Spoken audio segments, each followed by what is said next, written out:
Hey guys, what's up? My name is Spenny, and we really need to discuss Hyliion and the EV market as a whole. In today's video, we're going to take a look at if it's in a bubble or not, and I'm going to give you real life examples of previous bubbles to compare to. So stay tuned, this video is definitely worth your time, and there's very valuable information in this video that many new investors need to hear. And even if you are experienced, this is still going to be very applicable to you. But before we get into this video, I got to give a big thanks. I've officially hit 1,000 subs, so I got to give a big thank you to you guys. You definitely give me the motivation to continue to do more and more videos. Okay, so let's get into this video. So before I start talking about if the EV market's in a bubble or not, let me just tell you, I am not an EV bear. I'm extremely bullish on the EV market, and I believe that they're 100% going to replace all ICE vehicles, and traditional automakers like Ford and GM are doomed and stand really no chance. And I have 10% of my portfolio invested in Tesla just to back up what I'm saying. Having said this, I still expect to get a lot of hate for a video like this because I'm not being a traditional YouTuber who's just hyping up the hot latest stock to get views. I want to give you guys actually real valuable information and real life examples to back up what I'm saying. So if that interests you, stay tuned. This video is jam-packed with valuable information that could save you a lot of money very shortly. Now, I've read dozens of finance books. I was reading a book every 2 days and learning as much as I possibly could when I first started investing. And I studied every single market crash dating back to 1930 when the Great Depression occurred. So I've studied these bubbles, and I've personally experienced a bubble in 2018 with the cannabis crash, where I personally got burnt on that because I wasn't an experienced investor and I didn't know what the heck I was doing at that time. So after that is when I really got serious about investing, and I start reading every single book and get my hands on. So I'm going to give you guys an example of the tech bubble that occurred from 1995 to 2001 and give you a real life example of what actually occurred during that bubble and afterwards. So why am I comparing the tech bubble to the EV bubble? Well, back then everybody was betting on tech being the next big thing. It was the way of the future, and guess what? People were right. Tech was the way of the future, and all of these tech stocks valuations went skyrocketing. Just like today with the EV market, we're probably right. EV is the way of the future that's going to replace ICE vehicles. However, at some point when valuations get so out of hand and revenue and earnings is multiple years out, you got to start considering a bubble. And I'm going to break this down to you guys in easy to understand terms. So I'm going to give you guys an example of Microsoft and what happened with their stock. But first, let's just take a look at the EV stocks and what's been happening over the last 6 months. Okay, so several EV companies went public this year, and it's the same thing. They've all just skyrocketed. And if you're not making at least a 10% return every week in the last 6 months, it seems like you're doing bad. That's not normal. If you're new to investing, if you can beat 10% on a yearly basis, you're outperforming the market and you're considered a very good investor. So I'm going to quickly run through a few EV stocks. Workhorse went from $3 to $24. Now this is actually somewhat justified to a certain degree. Don't get me wrong. I'm not hating on Workhorse at all. They were so undervalued and they have so much potential. But we're just going to look at this, okay? From $3 to $24. NIO showed up from around $4 to $18. And now there's obviously Tesla that's performed extremely well, up about 900% for the year. But don't get me wrong, I'm a huge bull on Tesla, and there's many good reasons why their stock has surged, and I fully believe they have so much more room to run. But I'm just showing you this for examples of what's been happening in the EV market. Then you have Nikola that went from $10 a share to $90 a share, and now it's crashed. And I'm sure you know the story of Nikola. You have Hyliion, $10 a share to now about $44 a share. Again, a great company.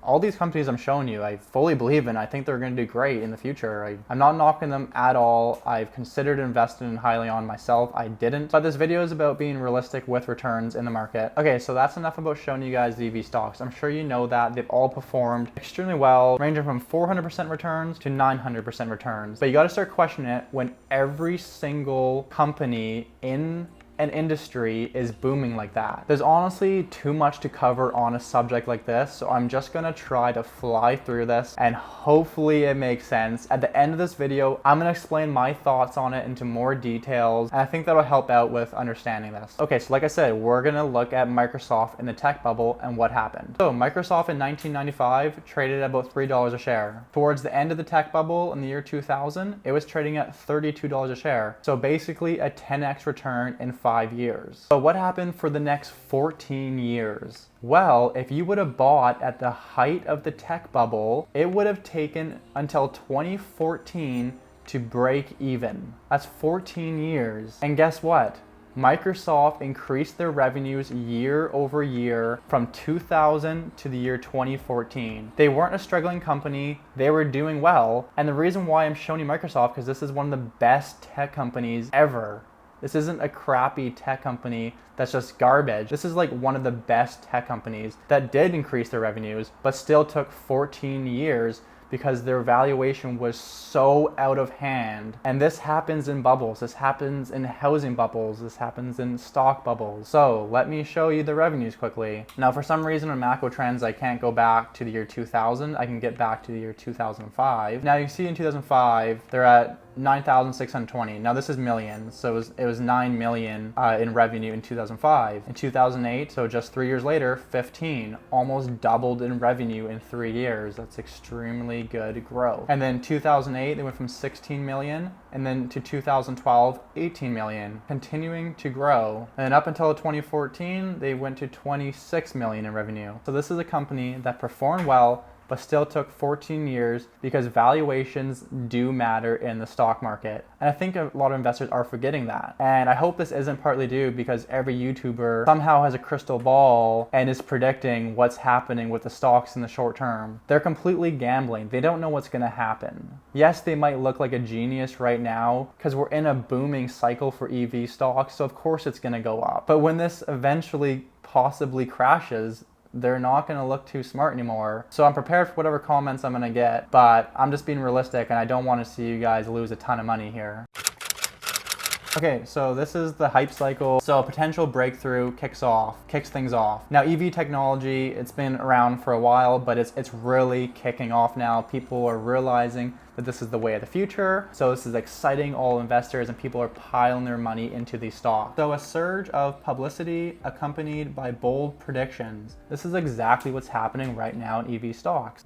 They're super popular and there's really big predictions of what's gonna happen with them. These predictions might be right, but they're not gonna be happening in the next 1 to 2 years. This is gonna take multiple years for a lot of these companies to actually generate meaningful revenue compared to their valuation. And the market doesn't look 10 years out. It looks about 1 to 2 years out. So comparing this to the EV market right now, we've gone through this massive popular phase. We're still kind of in it, but eventually the interest and enthusiasm wanes off. It starts to go down because, well, they're just taking forever to generate their revenues, their valuation's super high, and people start looking elsewhere on the market where there's better valuations. When this eventually happens, these stocks that have surged 400+% are gonna come back down to reality unless they can justify that valuation on a fundamental basis. Right now, they haven't done that. That doesn't mean they can't do it in the next year. Just right now, they haven't. So what happens is that most of these EV stocks will have a big pullback when the enthusiasm weighs off. Then the EV companies that are actually fundamentally stable and have a super bright future and are good companies, they're not just Nikola with a fake product that was all hype and speculation with no fundamentals. Those companies go bankrupt and they go to zero. The companies that actually are stable and fundamentally sound, now that they had that pullback, their stock price slowly gains over the coming years at an actual normal pace, not jumping 400% every 6 months. No, maybe they're gaining 20 to 40%. Maybe they're gaining 10% a year, 20, 30. I don't know the number, it depends on the company. So to give you guys my experience, how I was burnt in a stock bubble, it was the cannabis bubble in Canada. Essentially for a year before cannabis became legalized, all of these companies, it seems like every few months a new cannabis company was entering the market and every single one of them surged in stock price. It didn't matter if it was a really bad company, think like Aurora Cannabis, it didn't matter. Every single one of those companies surged massively. And then the day Canada legalized marijuana, every single one of those stocks crashed. The companies that were bad, like Aurora Cannabis, crashed harder and harder and never really recovered, and they won't recover because they're bad companies and the fundamentals aren't there. But then companies that are actually better off and somewhat fundamentally stable and have a better future, like say cannabis growth, those ones didn't crash as hard, and they've been a little bit more stable, and they might actually do well in the coming years, but it's taking time, and it's a different story because Canada has done a very, very poor job with the legalization of cannabis. But the point is, a lot of these gains in these stocks is hype, and it's not justified by fundamentals. And the stock market isn't going to look 5 or 10 years out on how much revenue they could be making then. I can't even predict what's going to happen in my own life 5 years out. With a business, it's that much harder.